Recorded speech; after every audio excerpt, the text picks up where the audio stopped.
শক্তি রাষ্ট্র শক্তি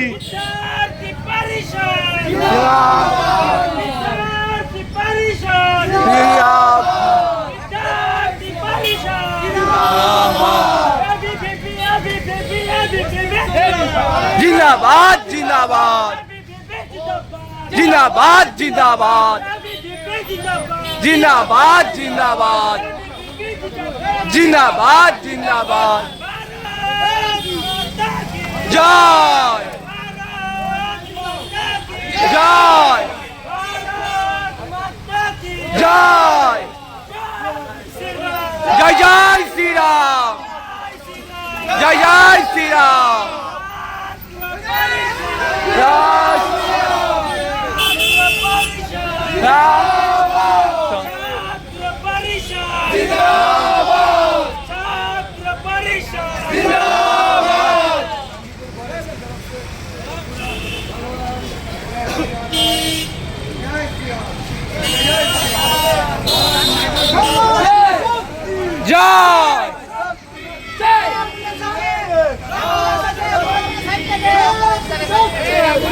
রাজ্যের দুর্নীতিগ্রস্ত তৃণমূল সরকারের পতন ও রাষ্ট্রবাদী সরকার গঠনের প্রাক্কালে উচ্ছ্বসিত রাষ্ট্রীয় স্বয়ংসেবক সংঘের ছাত্র সংগঠন অখিল ভারতীয় বিদ্যার্থী পরিষদ পশ্চিমবঙ্গে নতুন বাংলা গঠনে রাষ্ট্রবাদী শক্তির উত্থানে তারাও প্রচার কার্য সম্পন্ন করেছিল রাজ্যের বিভিন্ন প্রান্তে।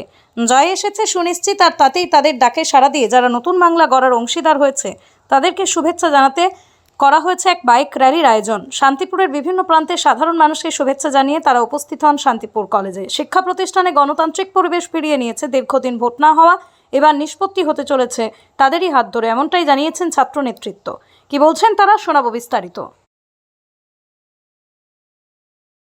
পৃথিবীর 3 ভাগ জল 1 ভাগ স্থল, তাই পানীয় জলের অভাব নেই, কিন্তু বিশুদ্ধ পানীয় জল একটাই, বৃষ্টি অ্যাকোয়া। প্রতি ফোঁটায় আনে তৃপ্তি, মেটায় তেষ্টা। বৃষ্টি অ্যাকোয়া, বিশুদ্ধ পানীয় জল।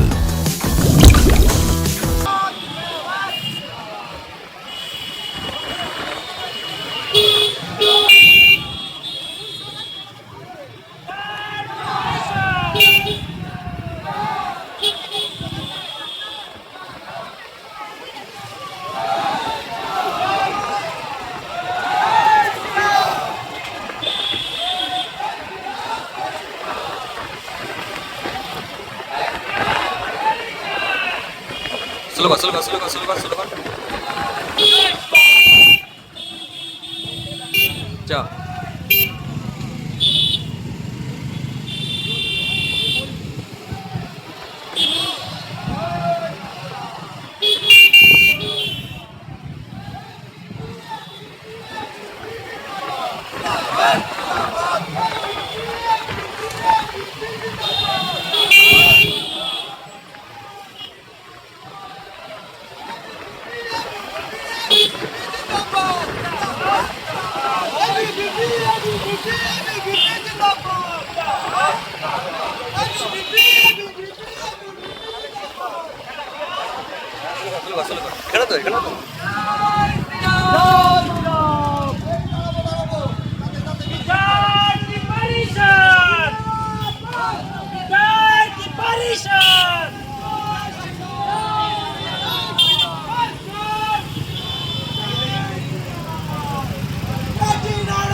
অনেক রাজনৈতিকতা, অনেক টাকা নিয়ে নয়, অনেক ছাত্রদের উপর অত্যাচার, অনেক কিছু হয়েছে।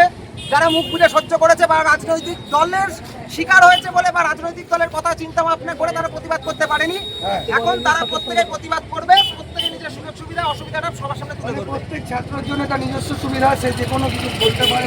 একদম কোনো শিক্ষা ক্ষেত্রে কোনো রকম কোনো দুর্নীতি আর বরদাস্ত করা সম্ভব হবে না কারোর পক্ষে। আর বিদ্যার্থী পরিষদ, অখিল ভারতীয় বিদ্যার্থী পরিষদ সেটাকে সমর্থন করবেও না।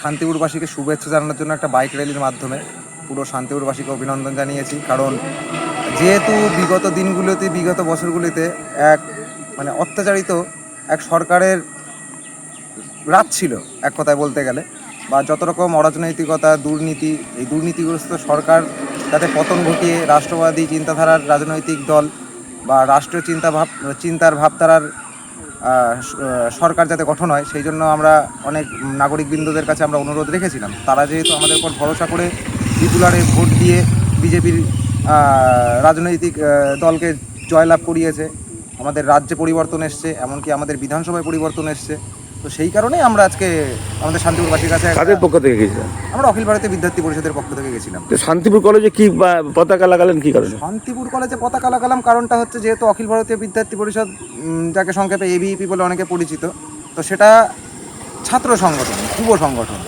তো সেহেতু কলেজ যে আমাদের শান্তিপুর কলেজ অন্যান্য কলেজের থেকে খুব একটা ডিফারেন্ট কিছু ছিল না। শান্তিপুর কলেজে যেরকম দুর্নীতিগ্রস্ত ছিল, বহিরাগতদের আনাগোনা ছিল, এমনকি মানে কলেজের যে সম্পদ, সেই সম্পদ পর্যন্ত নয়ছয় হয়ে যাচ্ছিলো, সেরকম ইনফরমেশন অনেকে জানতো। কিন্তু আগের যে সরকার ছিল বিগত দিনগুলো, তারা যে তাদের প্রশাসন যেহেতু তাদের মতন হাতের মুঠোয় ছিল, প্রশাসন কোনো স্টেপ নিত না বা কেউ কোনো আওয়াজ তুলতো না, সেই ভয়ে অনেক ছাত্রছাত্রীরা ছিল যারা কোনো আওয়াজ তুলতে পারেনি। কিন্তু এখন বর্তমানে তারাও সরব হচ্ছে।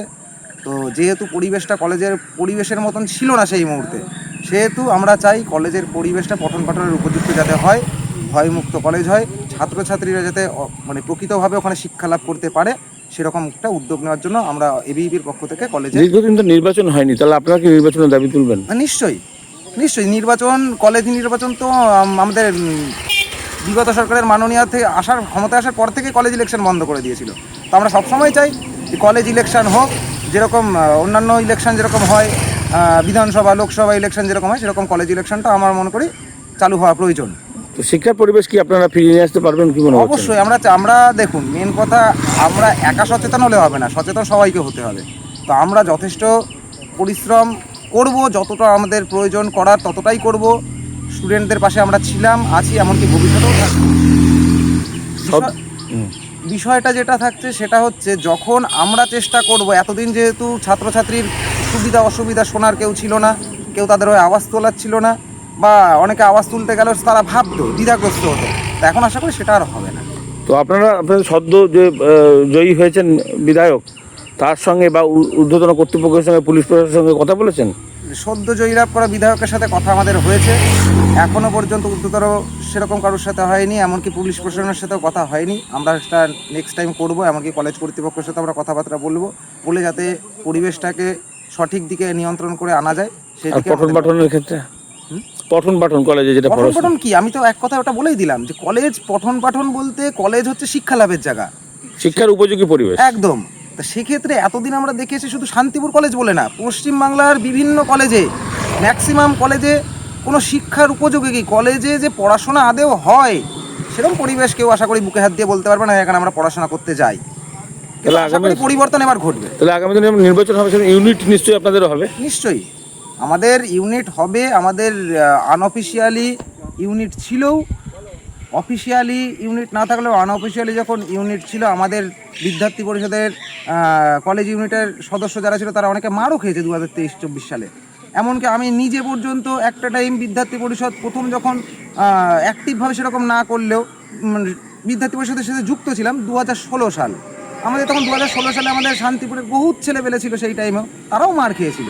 ঠিক যা এক কথায় বলতে গেলে তুমি এসএফআই করো, ছাত্র পরিষদ করো, যা করো, তুমি বিদ্যার্থী পরিষদ করতে পারবা না, এরকম একটা দাবি। তো এবার আশা করি সেই দুর্নীতি আমরা মেনে নেব না। সেই মানে শাসক দল তুমি ছিলে, তোমার মতন করে তুমি চালানোর চেষ্টা করেছো, সেটা উপযুক্ত হোক বা না হোক, কিন্তু এখন এই দুর্নীতিগ্রস্ত শাসক দল নিপাত গেছে।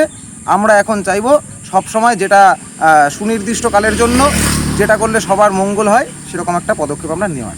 আপনার নাম পরিচয়?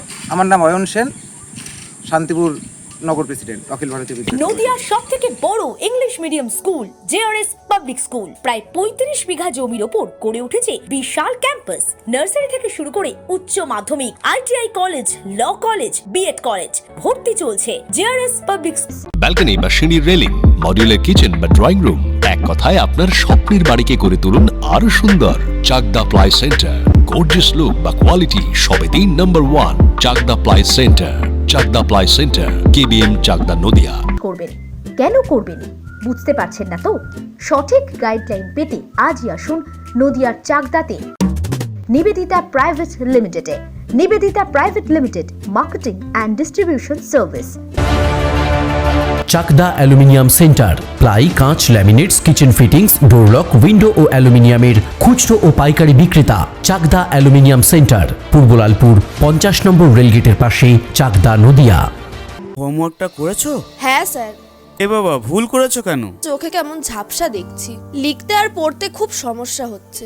চাকদার মডার্ন অপটিক্স থেকে ভালো চোখের ডাক্তার দেখিয়ে নাও। প্রতিদিন প্রকৃত চোখের ডাক্তার ও দৃষ্টি বিশেষজ্ঞ মডার্ন অপটিক্স, চাকদহে। স্যামসাং, জিও, রিয়েলমি, নদিয়ার একমাত্র অথরাইজড ডিস্ট্রিবিউটর ঘোষ কমিউনিকেশন, থানার মোড়, চাকদা। ভাবছেন 3 স্টার ক্যাটাগরিতে কাটাবে? রুম রে মাত্র 1500 টাকা থেকে স্টার, খাওয়া দাওয়া রিজনেবল প্রাইস। নদিয়ার একমাত্র 3 স্টার ক্যাটাগরি হোটেল এনবি সোনার বাংলা হোটেল, কল্যাণী এইমসের ঠিক উল্টো দিকে, কল্যাণী, নদিয়া। নদিয়া জেলার সবথেকে বড় বিল্ডার্স চাকদার মা মনসা বিল্ডার্স, রড ও সিমেন্টের পাইকারি ও খুচরো বিক্রেতা। মা মনসা বিল্ডার্স, পদ্মবিলা, চাকদা, নদিয়া। রড কেনাকাটায় থাকছে ডিসকাউন্ট অফার। মা মনসা বিল্ডার্স।